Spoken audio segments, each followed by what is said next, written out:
තෙරුවන් සරණයි. අද සංවාද පොඩ්කාස්ට් එකකින් අපි කතා කරන්නේ දුක හිතෙන එක ගැන.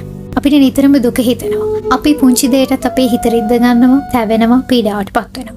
දිගටම අපි මේ දේවල් ගැන කතා කරලා තියෙනවා. මේ සම්මත ලෝකයෙන්ම, මේ ලෞකික ලෝකයෙන්ම තියෙන ප්‍රශ්න අරගෙන අපි ඒ දේවල්නේ අපි निराකරණය කරගන්න ඕන. ඒ දේවල් තුලින් අපි සම්මත ලෝකයේ වැහිලා තියෙන ඇත්තනේ අපි මේ එලි කරගන්න හදන්නේ. ඉතින් මේ සෙනසුරාදා සහ බදාදා මේ කතා කරන දවස් දෙකේම අපි කතා කරන්නේ ධර්මයට අනුකූලව, ලෝක සත්‍යයට අනුකූලව, ලෝක ධර්මයට අනුකූලව දේවල් තමයි අපි කතා කරන්නේ. අද දවසේ තියෙන වෙනස්කම තමයි මේ අද බදාදා දවසේ සංවාද පොඩ්කාස්ට් එක තුලින් අපි කතා කරන්නේ ධාර්මික කරුණ උනත් මේක අපිට දැනෙන හැඟීම්, මේ මානසික තත්වයන්, මේ දේවල් විද්‍යාවත් එක්ක ගලපගෙන තමයි කතා කරන්නේ. ඒක තමයි මේ සෙනසුරාදා සහ බදාදා අපි කතා කරන වැඩසටහන් වල වෙනසකට තියෙන්නේ. එසේනම් ගිය සතියේ අපි කතා කරා being available, නවත්තන්න, හැමතිස්සෙම මිනිස්සු වෙනුවෙන් සැදී පැහැදී ඉන්න එක, මිනිස්සු වෙනුවෙන් available වෙන එක නවත්තන්න කියලා. ඒකෙ මට කියන්න බැරි වෙච්ච කාරණා ටිකක් එකතු කරගෙන, කියන්න බැරි වුණ නෙමෙයි, තව ටිකක් පැහැදිලි කරන්න ඕන කාරණා දෙක තුනක් එකතු කරගෙන අද අපි කතා කරනවා මේ දුක හිතෙන දේ ගැන. දුක හිතෙන්නේ ඇයි අපිට? ඇයි අපිට හරි ඉක්මනට අපේ හිත රිදෙන්නේ? ඇයි අපි සංවේදී වෙන්නේ?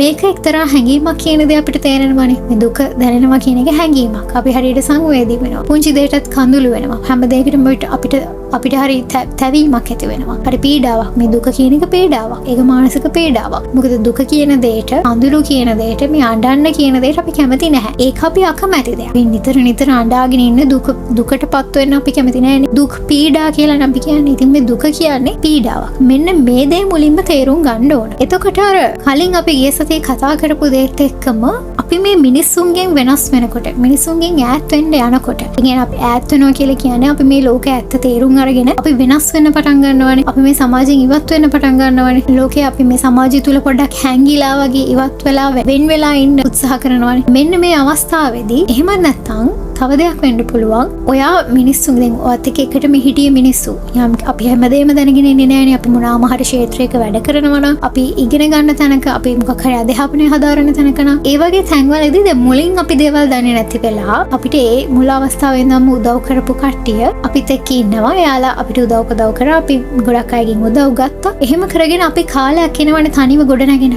මේ තනිව ගොඩ නැගීගෙන එනකොට අපි පොඩ්ඩක් වෙන් උත්සාහ කරනවා. සමහර වෙලාවට අපිට ඒ උදව් කරපු පුද්ගලයා හොඳම කෙනෙක් නොවෙන්න පුළුවන්. සමහර මිනිස්සු උදව් කරන්නේත් කියන්නේ උදව් කරනවා කියන එක ඇතුළේම සමහරක් වෙලාවට මිනිස්සු තුළ මමත්වයේ තියෙනවනේ. මේ මමත්වයෙන් තොර වෙච්ච උදව් කරන කෙනෙක්ගේ හිත තමයි නිවැරදිම කාරුණික හිතක් තියෙන කෙනෙක් වෙන්නේ. එහෙම නැතුව මාන්නෙන් උදව් කරන කෙනා කවදා හරි අනිත් කෙනා ඉහළට යනකොට හිතේ කුහකකම ඉක්මනට ඇති වෙනවා. ඒක තමයි මනුස්ස හිතක ස්වභාවය. ඒක අපි අනිත් අයට දොස් කියන්න, එයාලට ද්වේෂ කරන්න, අපෝ බලන්නකො මෙයාගේ කුහකකම, ඊර්ෂ්‍යාව කියන දේ අපි කියන්න අවශ්‍ය නැහැ. ඒකට අපි පුදුම වෙන්න අවශ්‍ය නැහැ. මොකද ලෝකේ ස්වභාවය වැඩිපුර මේක. හිතක ස්වභාවය වැඩිපුර මේක. මේ දේ අපි තේරුම් ගන්න ඕනේ. ඒ වගේම තමයි දැන් අපි ඉවත් වෙන්න යනකොට අපිට අර උදව් කරපු මිනිස්සුම තමයි අපිට වල කපන්නේ. ඒක මේ සමාජයේ සාමාන්‍ය දේ. බහුතරයක් මිනිස්සු, හැමෝම නෙමෙයි. අපිට උදව් කරපු, අපිට ඉහළට යන්න උදව් කරපු මිනිස්සුම, අපිත් එක්ක එකට හිටිය මිනිස්සුම, අපිට දේවල් කියලා දීපු මිනිස්සුම, අපි පොඩ්ඩක් දේවල් ඉගෙනගෙන ඉහළට යනකොට, අපි වෙන්න හදනකොට සමහර වෙලාවට ඒ උගන්නපු මිනිස්සුගෙම තියෙන ටොක්සික් ගති හින්දාම වෙන්න පුළුවන්. සමහරලාට අපි පොඩ්ඩක් ඉවත් වෙලා මේ අපි දේවල් කරගෙන යන්නේ. සමහරලාට අපි ඉවත් වෙන්නේ නැහැ. නමුත් අපි දියුණු වෙනකොට අර උදව් කරපු මිනිස්සුන්ට ඉවසගෙන ඉන්න බැරි වෙනවා. එයාලගේ කුහකකම, එයාලගේ අර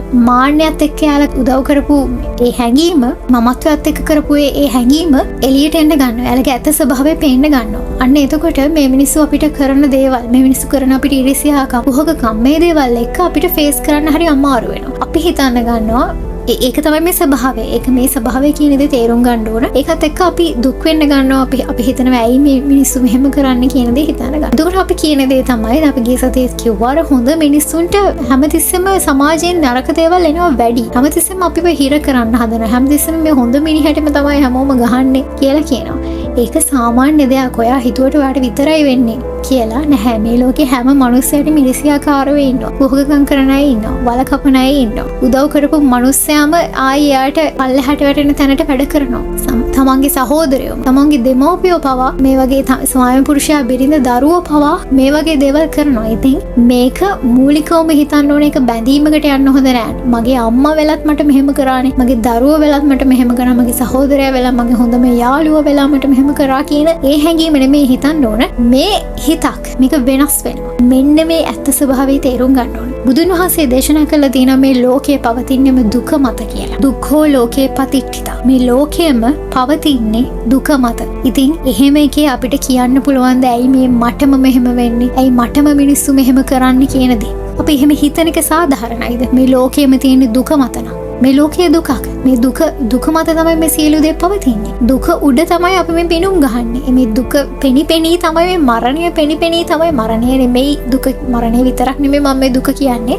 මරණයට යන ගමන නෙමෙයි. අපි මේ මරණයට යන ගමන. මේ දුක උඩ ඉඳගෙන මේ ඇත්ත කියන දේ වහලා හරි භයානක මේ අපිට නොතේරෙන නොපෙනෙන මේ සත්‍ය වහගෙන අපි මේක උඩ ඉඳගෙන පිණුම් ගහනවා. මේ දුක අපි හරිම මිහිරක් කරගෙන අපි දුක් විඳිනවා. අපිට පේන්නේ නැහැ. අපිට පේන්නේ නැහැ. අපිට තේරෙන්නේ නැහැ මේක දුකක් කියන දේ. ඒක අවබෝධ වුණා නම් අපි ආයි හෙටත් අඬයිද?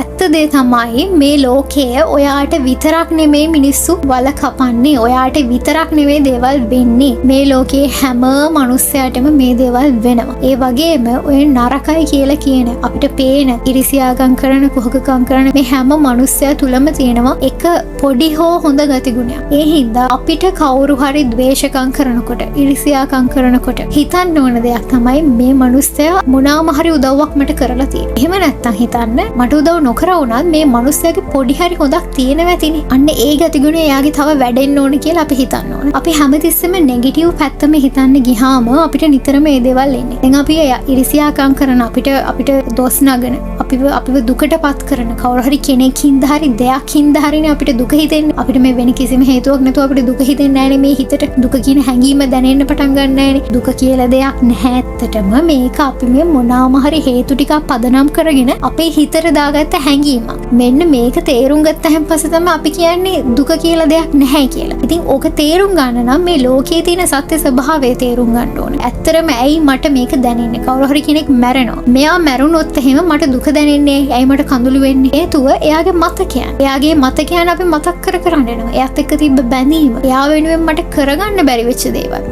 එයා මට කරපු දේවල්.